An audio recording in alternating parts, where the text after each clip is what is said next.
We have Oscar here, and Oscar has cracked the code for TikTok. Now, who'd have thought that final expense clientele was on TikTok, but Oscar is crushing it selling final expense 100% over the phone, doing 20 to 40K AP per month through the ads that he's been running on TikTok. So, what we're going to do here, we're going to talk a little bit about kind of how we get into this, and then some problems that he found agents were running into and that we found agents run into, and then some potential solutions to the problem and kind of explain and go over briefly kind of how TikTok thing works and what you can expect. So Oscar, why don't you introduce yourself a little bit here?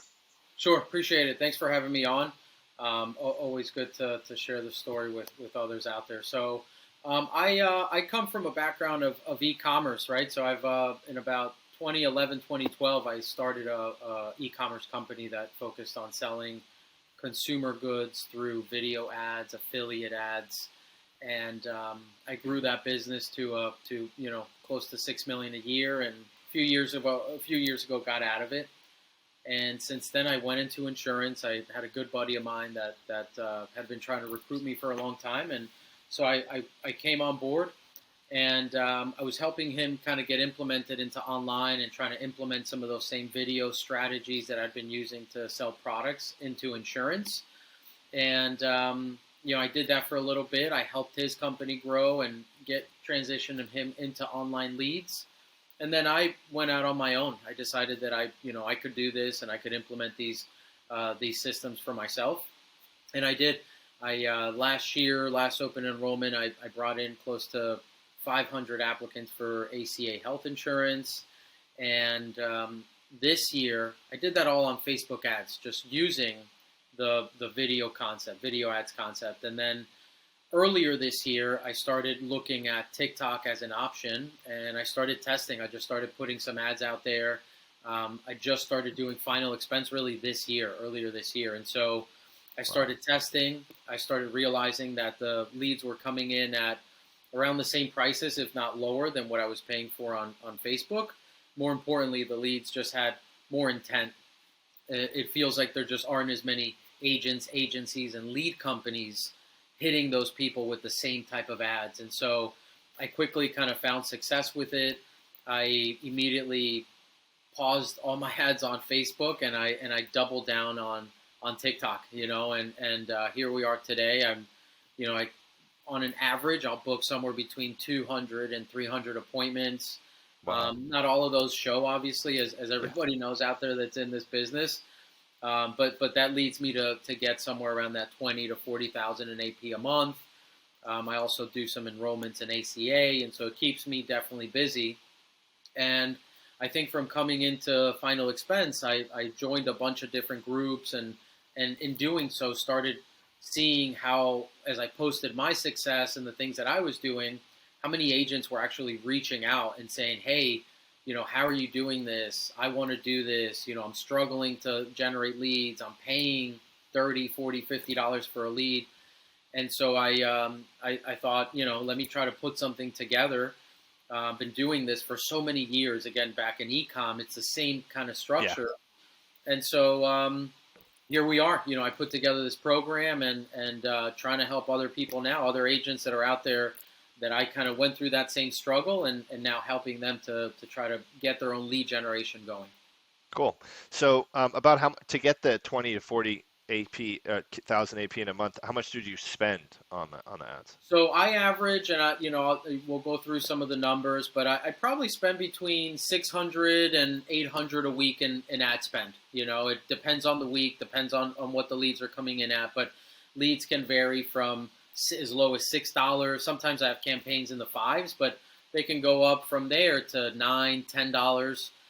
Again, depending on the campaign that I'm running, but I'm somewhere in there. I'm somewhere in that $5 to $10 range, and so it gives me the opportunity to get the leads that I need, which is Yeah. typically 100 plus leads a week. If I can get 100 plus, 150 leads a week, I'm going to be able to convert, a good amount of those, a good 10% or so of those. Yeah, so that goes to one problem here of like lead volume, right? Because I found that if we don't have high lead volume, then it makes it really hard, and we start thinking in a scarcity mindset. So, what are some things that having like a high volume of leads, like what are obviously some obvious advantages to it, but what's something that you can think that volume helps with and that makes it a little easier? I think just to on your point, the biggest thing is when an agent starts getting 100 to 150 leads a week, and that volume, you're no longer worried about the percentage of people that didn't show up to the pre-booked appointment. You're no longer worried about those people that don't pick up or that picked up and said, I don't remember filling this thing out.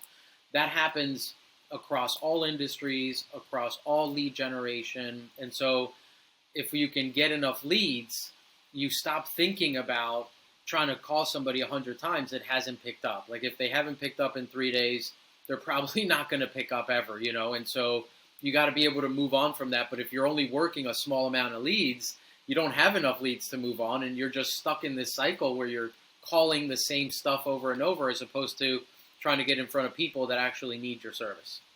Yeah, for sure. So it's like a scarcity mindset sometimes if you don't have enough leads, right? You're worried Correct. about, hey, like, and anybody watching this, you go through it. You buy 20 leads and you spend five, four, 300, 400, $500 or whatever on 20 leads. And it's like, or more, and you're like, God, like no one answered. I called all these people once and no one answered. I'm telling you. And this was a game changer for me when I started and I was selling with Facebook leads over the phone.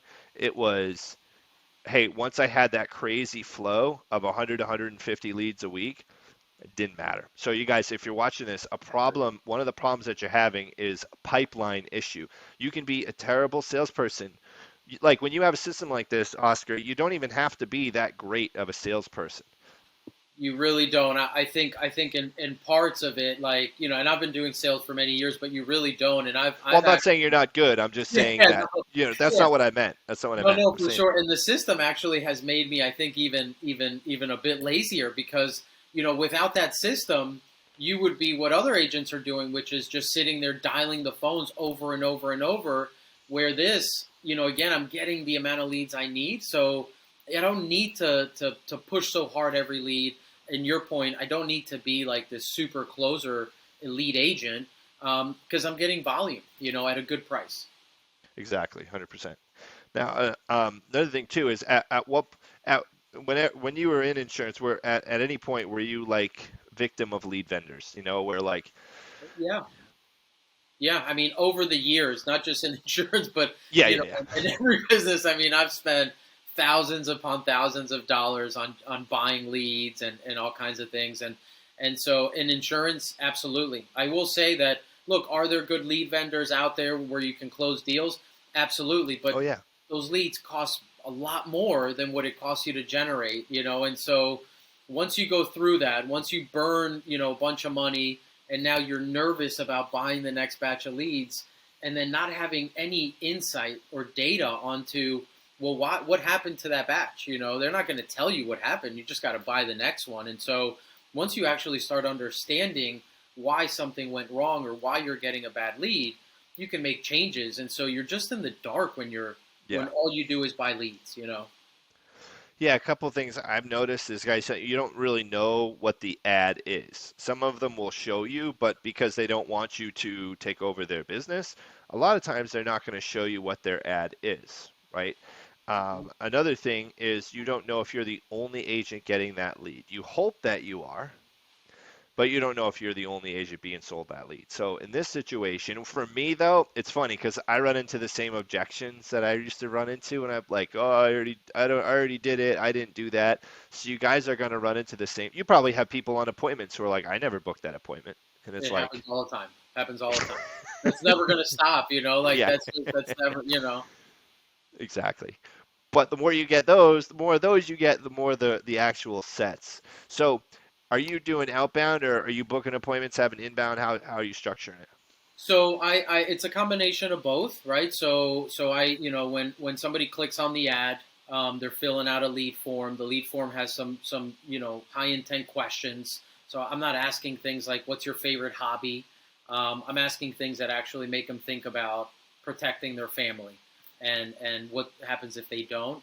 And then before they fill out that form or complete it, I'm assuming a call for that person. I'm directing them to book a call I'm not asking them if they would like to speak to somebody or if they would like to hear from somebody.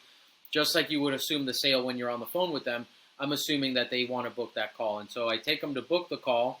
A percentage of them do, maybe 20, 30%, sometimes 40, again, depending on the ad, will book calls. And then the rest of those are going into my CRM, and they're just getting hit with a 3 to 4 day automation that is following up with them and engaging with them over those few first days, trying to schedule that appointment for you while you're calling them or while I'm calling them as well. So I don't stop calling the leads, Yeah. but what this does is having those additional automations just make you more efficient. It's like having another person there working for you, sending out text messages and engaging with those prospects. Exactly. And I feel like one thing that this allows you to do as an agent is take control of your business. Because if you are, what I really meant by being the victim of the lead vendors, I know plenty of lead vendors who are good guys. I don't mean that in any way, shape, or form. If any of you guys are my friends watching this, we all know you tax people on leads, like it's no secret, But not everybody wants to set up lead campaigns or social media, but it gives you the independence. Like I wouldn't be where I am today if I didn't learn how to run my own leads. I will I tell wouldn't you have. that I think it's, and I mention it in a lot of the stuff that I post and in my own socials and just experience in business that I've gone through. Until you control your own marketing, right? And like that's the essence of a really good business, like Yeah, controlling your own marketing and understanding where your business comes from, not just referrals and friends or family or buying leads. When you control your own marketing, you truly own your business and you can control where that business goes to. Expecting to scale a business to millions of dollars a year is highly unlikely counting on a third party to give you that business, and so exactly. the control of that is it just in any industry, in insurance obviously particularly, but yeah, I just it's for me now anything that I do, the first thing I will focus on is the marketing and how to control that, and then I can figure out everything else. Yeah, like you can survive buying leads maybe, but you can thrive generating your own. Correct. But what I don't want you guys to get the idea of here is you can do it and spend $5 a day and be successful. You have to spend money to make money. So a lot of things I see, I get emails all the time for my videos on how to set up Facebook ads campaigns Mm-hmm. and YouTube and stuff. People are like, oh, should I spend $20 a day? I'm like, you should spend like $120 a day Right. because it's literally like printing money. Now, not everybody has that, and you may want to have slower and work your way up or whatever, but it helps you take control of your business so that you don't have you're not really dependent on anybody. Now, um, this I mean people once if people did something like this, they could or once people have this type of thing set up, they can probably work from anywhere like whenever, right? Yeah, I mean, I'm right now in a B and B somewhere, Airbnb somewhere in Central Florida with the family for Nice. Christmas. So yeah, you could work. I can generate leads anywhere as long as you have a good internet connection. You can work from anywhere. Sweet, man. Cool, cool. So, is there anything have you ever run leads on any for final expense on any other platforms or worked any other type of final expense lead or just the Absolutely. TikTok ones? Yeah, no, I like I said, I started on Facebook. That's where I started generating health and final expense leads, and I did well over there, right? Like no knock to the Facebook platform because you can go on there and generate leads right now. The big difference is that, and I think is as of September, last 30 or 60 days, the stat is like for every dollar that you're spending on TikTok, you're Yeah, getting 100% more reach than you would on Facebook for 55% less amount of money. And so it just once I saw the intent and once I saw that the barrier to entry was lower, there wasn't as much competition. I yeah. started pausing my Facebook ads and just doubling down on TikTok. But Well, for sure. I the mean, video concept, the video ad concept works across any platform. I YouTube. found though that so I found that with YouTube, I imagine TikTok is similar, but I found that with YouTube, like the leads are higher intent because on Facebook, you don't have to watch the video. Hmm. Like TikTok, it's all video, right? Correct. Like Yeah. YouTube, it's all video. So and the thing is with the video, it's so a lot of you guys the ad that the walkthrough I have for Facebook ads, it's a still image Mhm. and it's usually some gruesome scene of a funeral home or something. And but a video will be similar, but the thing is, guys, when they watch a whole video and then they do it, they know what they're doing. Like you probably rarely get people who are like, "Oh, I didn't know this was for a burial program." No, that's yeah, that never happens because we're Yeah, delivering. It's B-roll, scene to scene, delivering. A funeral, people crying around it, the family crying, and so the scenes really hit on those pain points and deliver something that sticks to the person's mind. gotcha. So you find pretty high intent. What's like the biggest objection you run into with running those? I think like if you're on the phone with somebody, for me, it has really nothing to even do with the lead. It just comes down to can that person afford it? I don't have the money. I don't make enough money to do this. It's not really about the lead. Once you get on the phone, that person, if they can afford it, that's really the biggest objection that I find. The affordability. Yeah. Okay. Cool. Um, so you're finding people. What's like the average age like you're finding getting asking for So final expense on TikTok? On TikTok, I go 45 and up. On Facebook, I would typically do the 55 and up. On TikTok, I'm going 45 and up, and I'm finding that I'm getting, it opens up the door obviously to more volume, and those people are just as receptive. And in reality, even though the premiums are a little bit lower because they're younger, Yeah. you're also not dealing with all the medical conditions and all the ups and downs that you need to go through when you're dealing with that older crowd. And so there's a give and take to there. And for me, it's been a much better experience to get more leads for people that are 4v5 and up, and maybe have a smaller premium, but a much easier policy to write. Okay. Cool. Um, that makes sense. So as for like lead cost, what are you seeing? I think you have something here. I think you have something here to show the lead cost Yeah, for we for can some show some evidence there. absolutely. But Yeah, I took some snapshots of these are just some of the ads that I've been running,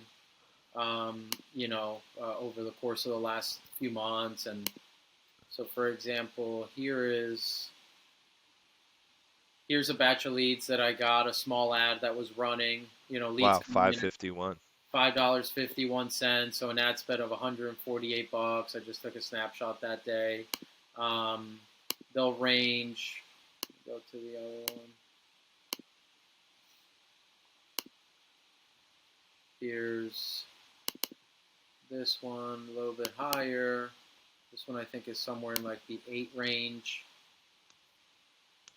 Yep, this one 162 leads, eight 842. dollars 42 cents. Dude, that's if someone's watching a video, that's nothing for a lead. Like that's That's a really yeah. good I mean deal. that if you can continue to get those lead costs. Here's another one. I used to love calling those leads on Facebook the second they filled out that form, in YouTube too. The second they fill out that form, I'm like, boom, like right on it. Now I never had the calendar thing, but I found that was I Yeah. always Here's another one. $6 nice. 67 cents. So they range. And on TikTok, the interesting thing is that, um, like YouTube, I think you're like for the first 60, 90 days, the algorithm is kind of fluctuating the price, looking for the right audience for you. And so you see Yeah, some fluctuations in yeah, price, 20% or so, 30% even sometimes. But then after a certain amount of time, if that's a good ad and you have a good enough audience, you're going to see that price stabilize and yeah, then little by little start decreasing. And I think this from running, you run a lot of YouTube stuff. exactly. Yeah, Yeah. And yeah. so, So yeah, guys, what he's saying is like Facebook is really good at getting you like cheap leads real quick, but like longer term, like long term. But the thing is with Facebook is so this is the difference I've found. Facebook will get you cheap lead quick, but the ad exhausts and the price starts to go up. And then YouTube, and now Oscar's saying the same thing with TikTok. YouTube, the cost will be a little higher to start. And then as time goes on, as the AI learns the audience that wants the product, it it starts to go down because it starts to learn those data points Correct. of like who it's targeting, right? Yep. Correct. Awesome, cool. Okay, so you're looking at like say anywhere from $5 to $10 a lead. Okay, so let's just say 750 average, right? Right. $7.50 a lead. Um, how many sales? Have you ever counted how many sales you get about a month? Well, you figure, if I'm in that range of like 8 to 10% closing rate, I'm going to close out of those. If I'm getting 100 leads, I'm spending $750, and let's say I close 10% of them for easy math, I'm getting 10 deals, somewhere around 10 deals a week. Call it, if you average it, call it 7 to 10 deals a week, somewhere in there. And like I said, an annual premium for me, my AP is a little bit lower. Um, I'm the guy that will tell somebody to go below their budget, and it just, Mhm. for me, it makes a stickier deal, and it makes sure that person doesn't cancel. So, an average AP for me is probably in the high 60s, $70 range.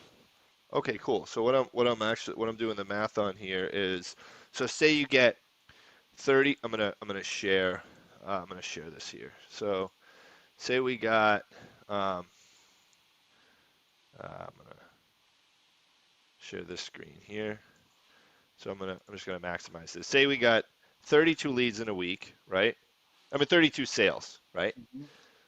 Times four, it's 128 a month. Well, we could just do it weekly, but say you're spending even if you spend 800 a week, right? Mm-hmm. Divided by 8. So you're looking at about $100 cost per acquisition, Cost per right? acquisition, correct? Yeah. Yeah. So that's huge, guys. That is what matters. Cost per lead does not matter. Because if I could buy a lead, honestly, if I could buy a lead for $150, it was a guaranteed sale every time, I'd be like, here is all the money that I have to my name. Give me those. Right. Right. So what you guys want to focus on is not your cost per lead. Like maybe say how cheap. I get emails like that all the time. How cheap do the leads come in? So like I tried actually installing pixels on on my landing page through TikTok, and it was different than Facebook. It wasn't working for me. I don't know. I emailed their company. They're gonna help me out with it. But so like I found when I was running ads on Facebook, I had a higher cost per lead when I was running towards a landing page, and a lower cost per lead when I was doing the lead form, but I had a higher cost per acquisition off the lead forms, lower cost per acquisition off the landing page, which especially if you scale, guys. So if any of you guys want to like grow and build an agency, because that's where like the mega money is in insurance when you can Mm-hmm. scale, this is exactly something that you need to build an agency and to get people going so you can have people start and make money. So Yep. um, have you Yep. ever anything you Yeah, want I to mean add into that? that's I think that if you look at the my website for the program, there's a specific section where I talk about cost per acquisition, right? It's everything, right? That's the most important number, again, in any business, whether Yeah, insurance or you're selling cupcakes, right? You got to make sure you understand what it's costing you to acquire one customer, and how you can work within that number. And so yeah, my cost per acquisition that I always know is that $100 to $150 a deal. And so once you know that, then you can go all in with confidence on the leads, right? And so it's a great point that you say, how cheap are the leads? How cheap are the leads? That people will always ask that, but that's where it comes into play. Where you know if you can close the deals, right? Because half the battle is getting the leads, the other half the battle is actually your skill set and your mindset and how you're going to go about closing those deals. But that's what goes into developing and getting that CPA at better levels for you. So exactly. most important thing for me, yeah, CPA for sure. Hmm. Cool. Awesome. So now, when you bring people through a script, what do you follow? Like, what type of sales script do you? If it's a, say it's a, if it's a, well, let's do this first. Let's talk about how if you just call someone outbound, and Mm-hmm. then if you're taking like a calendar appointment, how you may handle them differently, or in the same, like if there's similarities or There, differences. yeah. So I really, I'm a person, and with Final Expense, I've been really developing. I've now, obviously, the months I've had doing it, I kind of took some of the pitches that are out there and just built my own. Um, but for me, I go right into. the very first thing is I'm just kind of qualifying, right? I'm talking about their current situation. I'm letting them talk about who they are, what got them to think about final expense, why now, So I'm trying to really get them to tell me what their pain is and what's causing it, right? And so I do that. That's the first part of my pitch. And then I talk a lot about, on my pitch, I really talk a lot about options and making sure that that person is working with somebody that can provide them as many options as possible. And then I compare them looking at a captive agent that can only offer them one product as opposed to, myself who can offer them every carrier out there, the negatives and positives on that. And then based on that, I start building, their medical questions. I start talking about, okay, here's really what we need to focus on is your current health, and let's talk a little bit about that. And I walk them through that portion, and whatever they're saying to me, whatever illnesses or things that they have, I'm letting them know that, hey, this is manageable. We'll work with it. But this is something that will come up and that we need to keep an eye on, right? So I'm making sure that they understand that they're not perfect and that they likely can't get the lowest rates possible. And so I'm preparing them throughout that call. And then I just go into it. Then the last thing I'll ever talk about is price Yeah. or carrier. I rarely people will ever realize what carrier they're even going on when I'm doing a sale with them. And price is the last thing that we talk about. And when I present price, I present options. I never say, here's what you should do, or here it is, or this is what it's going to be. I talk about, okay, we talked about what you're looking for, where you ideally would like to be. Let's give you a few options that will kind of let you choose. And that's what I do. That's kind of my sales method. It's always been that. So I give them 3 or 4, starting with a lower number, starting with a higher number. And I let them, and typically I'm leading them to choose that middle number, right? That's kind of where my pitch ends up going, and they do it on their own. If it goes well, if the pitch goes well, and they can afford it and it makes sense, then that's typically how it works. I take the same approach no matter where the lead comes from, Awesome. Cool. Do you ever ask for referrals? all the time, every call, Cool. every call. How does Once that sound? So when I get to the point where the application is complete, I start congratulating. I start talking about how the stress is coming off. Right, they've now completed something that I know they've thought about for a very long time. How grateful I am to be a part of that and be able to do that for you, and how great a feeling that would be for your friends and family or anybody that that might not have that protection. Imagine if they could feel the security that you now feel of knowing that your children are protected and they no longer have to worry about it.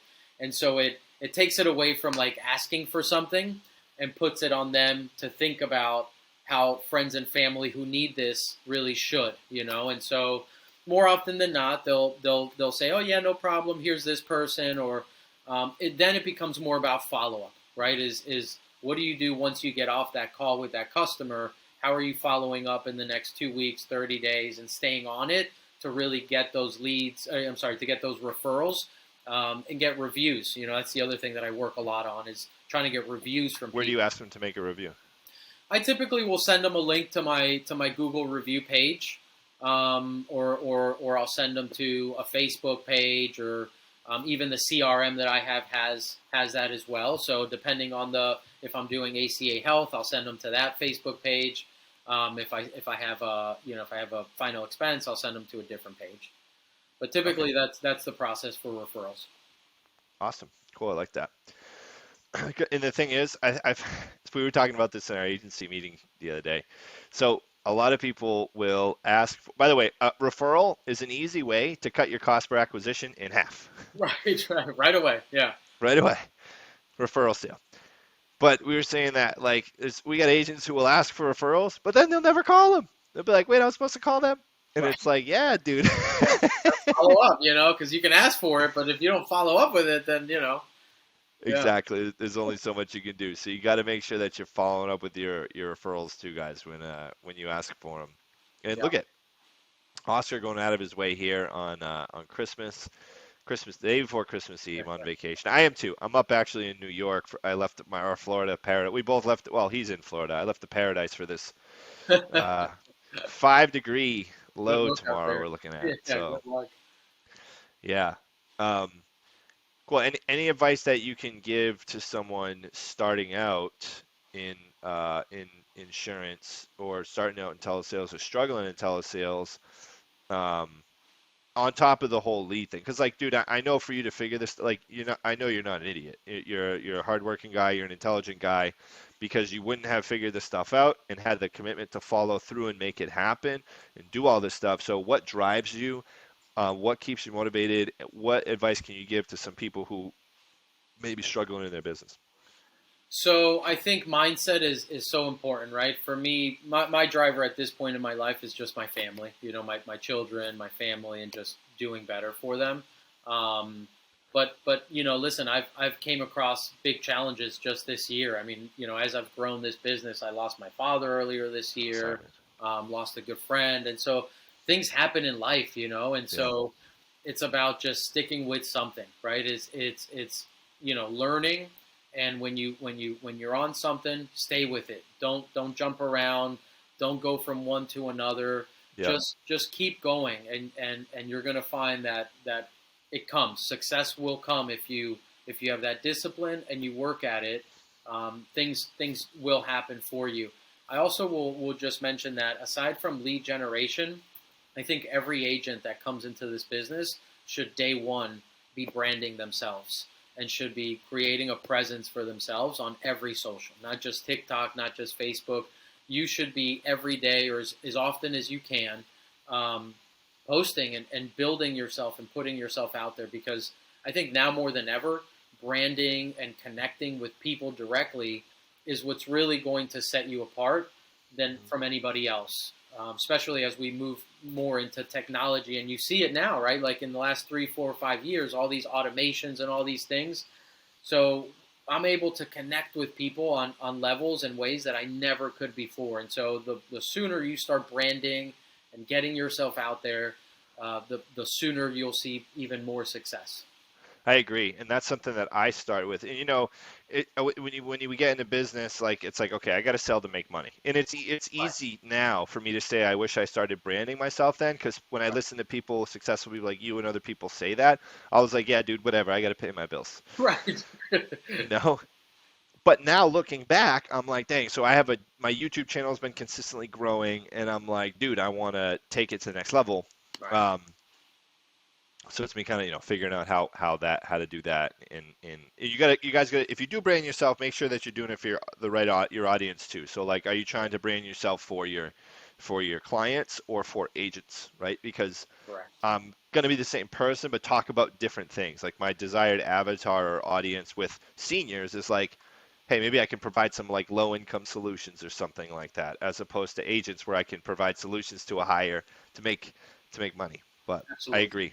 Absolutely. 100% wholeheartedly agree with that. So, guys, Oscar has an amazing program that can actually help you take care of your independence, lower your lead costs and your cost per acquisition, be able to work from anywhere, wherever you want, and actually have a successful career in insurance, selling life insurance over the phone. Obviously, actual results may vary, but look at, I mean, the guy's totally crushing it. You can lower your lead cost. It's honestly, it's like an absolute no-brainer program in my mind. He's showed me a little bit about it, and what he has is a program where he can help you set up those ads on TikTok so that you can create your own limitless lead funnel, essentially, where you're not going to have to worry about, oh, I got to place a lead order this week, or, oh, God, what's this? It's like turn it on and turn it off. So talk a little bit about that, and then how people can get in touch with you, Sure. and how we can, Yeah. yeah. So the program is a complete turnkey, done for you system. My team and I go in, and from the very beginning, we're creating your TikTok business manager, TikTok ad account, and then we're creating a 45 to 60 second long video that's highly targeted to your audience and your line of business. We take that video, we create an actual ad, we do all the ad copy for it. We implement a custom lead form that takes them from that lead form into a calendar. We also provide all the workflows and automations depending on the CRM that you're using. And we go in and we implement those automations and those workflows into there so that when those leads come in, they're automatically being engaged and towards booking. And that's it, and then I provide additionally from that a 30-day support. Once you're onboarded, I'm going to walk you through understanding what we just set up and how you can then take it from there and not just run it, but basically build from there. That's huge. So, guys, if you're interested in this program, all you got to just drop a comment on the channel here, or just email me jve@thejve.com. I can connect you with Oscar, and Oscar's out there crushing it, dude. I really, really appreciate you being on the channel here because like Facebook's a thing, YouTube is becoming a thing, TikTok. I think that as I think a lot of people don't do YouTube as much because it's like harder. Like Google is a little bit more complicated, I think, with ads It is, yeah. than some other platforms. But he can get it set up for you guys, and it's a no-brainer. What's it cost typically to go? It's So like there's three 2,500 programs. something. There's three programs depending on how many videos you're looking to start off with. But you're going to start at $24.97 is your starter brand package, and then it goes up from there up to $45.97, which will give you more for an agency, somebody that's really trying to scale and get a lot of volume. It's going to get you 5 videos ready to Oh, go wow. and roll out. And you can take a look at all the packages on ScaleMyTikTok.com is the link if anybody wants to take a look at it too.